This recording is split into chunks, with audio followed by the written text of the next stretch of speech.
Hey everyone, I'm Kasia. Welcome back. Since I'm in my third trimester of my second pregnancy, I feel like it's a really good time to talk about pregnancy essentials, as now I can honestly share what I've been actually using throughout two pregnancies. The intention of the video is to share essentials, actual must haves, not nice haves. There is so much pregnancy stuff out there that you may or may not need, may or may not like, and all those products are most of the time promoted as essentials, which they are not.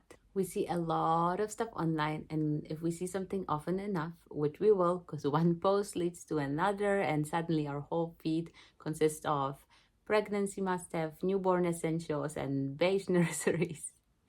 We might internalize what we see and convince ourselves that this is the norm and that we as well need all those things. So if you are a mama to be and might feel a little bit overwhelmed by all the pregnancy essentials that are out there, by everything that other pregnant women seem to be buying, I hope this rather minimal list will help you chill out and show you that you might need way less than you think.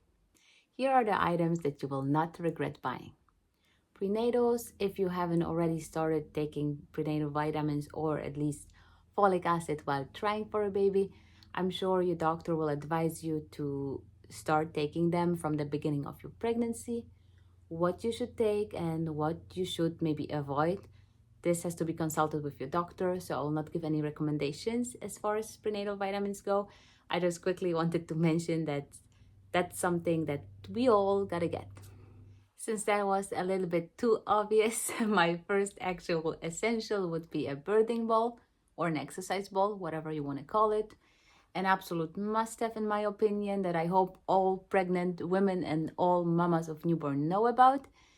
It can provide a lot of comfort and is very beneficial during pregnancy, all stages of labor, as well as postpartum.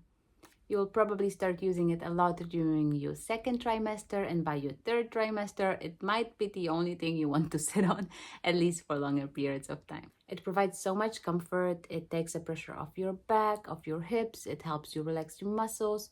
You can try gently swaying your hips from side to side or do a circular movement just to get a little bit more comfortable. You can also lean over your ball from a kneeling position. My birthing ball is a little bit too deflated at this point. So for the past few days, I wasn't really able to use it. And I can tell you, I feel a big difference. Is honestly, it's been a struggle. I feel way more discomfort, way more pain. There's nowhere I can sit comfortably anymore. So I need to fix that as soon as possible. Anyway, then by the end of your pregnancy, you can use the ball for labor prep. You'll easily find a lot of videos with simple movements and exercises on YouTube. And then during labor, it might be a real lifesaver or at least provide some extra comfort. And there are also birthing positions which use a birthing ball. So you might want to try those out as well.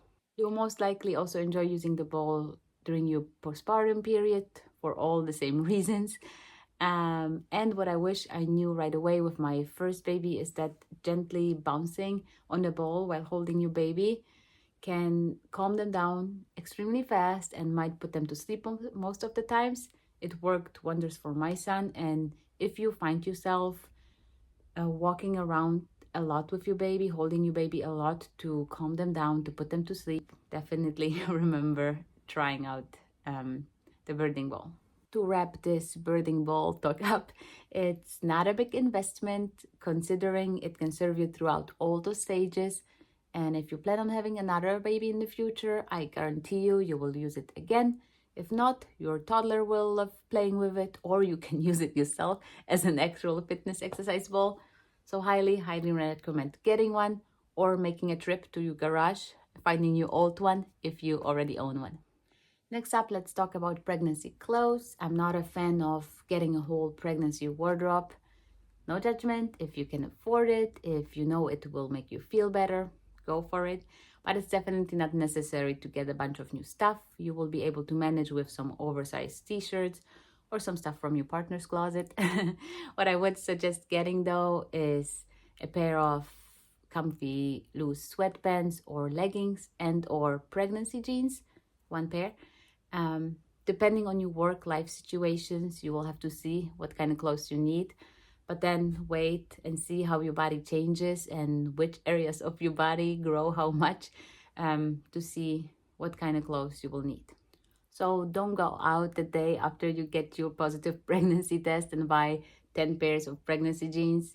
But also don't think you can go by with some pregnancy hacks like using a hair tie to close your pants to make them a little bit bigger during your entire pregnancy. I really doubt that.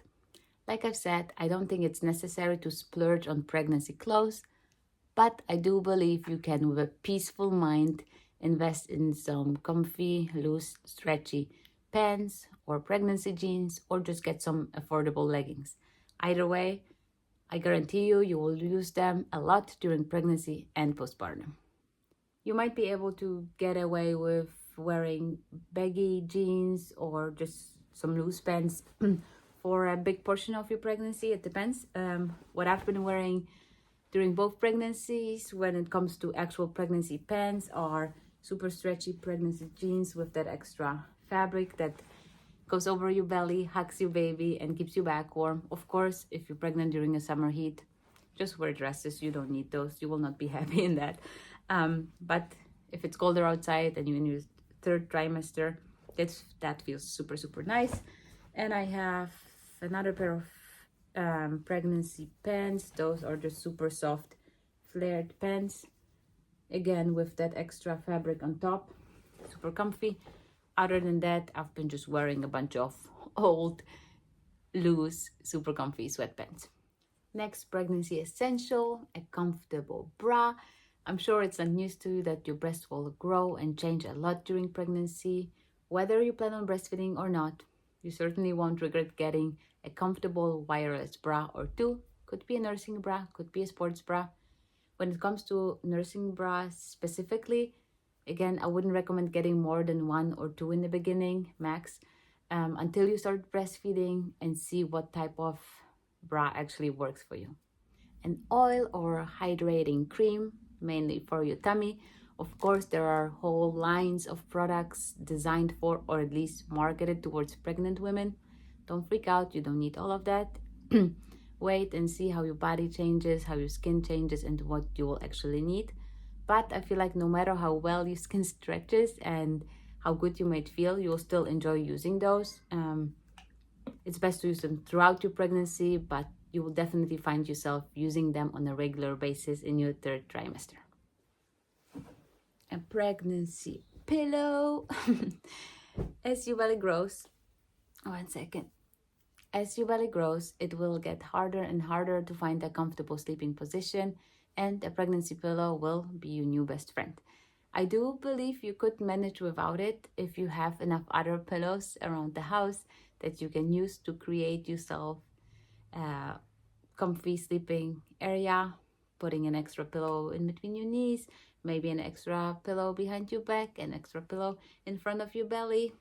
However, if you are considering getting a pregnancy pillow, especially if you also want to breastfeed, you won't regret it, and it's definitely worth the investment. You will end up using it a lot throughout your pregnancy and then while breastfeeding. And the last pregnancy essential I want to mention is a water bottle. Not like me right now with a glass water bottle here. You will need and want to drink a lot throughout your pregnancy and postpartum. I assume most of us have a lot of water bottles at home already. However, if you don't, or you feel like getting yourself a nice new one, I think it's a justified investment and you will use it a lot throughout pregnancy and postpartum. All right, I think that's it.